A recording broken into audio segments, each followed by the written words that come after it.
A top Russian diplomat has expressed hopes that the summit between the presidents of Russia and the United States next month will be the beginning of a new relationship between the two countries. Well, Russia's ambassador to the United Nations says the meeting in the main would be devoted to the state of the two nations' strained bilateral relations and various other geopolitical concerns, especially in the Middle East and elsewhere.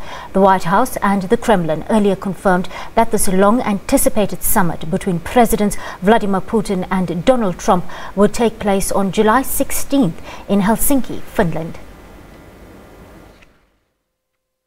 A few things I want to say before my question.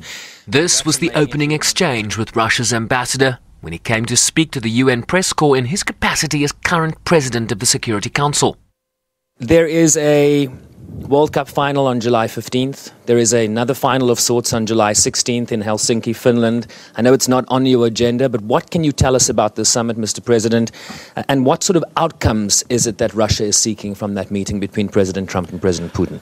Indeed, on the July 15th, there will be a final of the World Cup in Moscow. May the best team win. But I hope that on July 16th, it won't be the final. It will be just the beginning, a long-awaited one. Indeed, the announcement on the meeting of the presidents of Russia and the United States has been published today. The meeting will take place in Helsinki. I'm not aware very well about the agenda of the meeting. I think it's still being worked out. But I think that primarily it will be devoted to the state of our bilateral relations, which is to be desired to be much better, if I put it very mildly.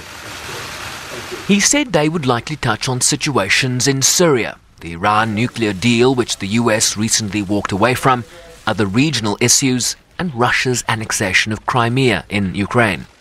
I believe that the meeting that is, of course, long overdue, is finally in the process of the preparation and even announced, which means that it will happen, is in a way, on the one hand, the realization by the American administration that we indeed need to talk on many issues, and this is not just the wish of the two countries, but this is the wish of the world. As I said, it's not needed just for two of us, but for the rest of the world, because when we are in agreement on something, the rest of the world breathes better.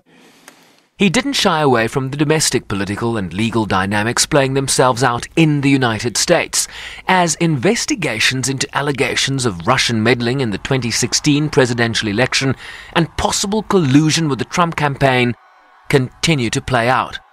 We know how difficult it is for President Trump himself was to go about that meeting, given the domestic developments in the country, which are not over yet, as we know.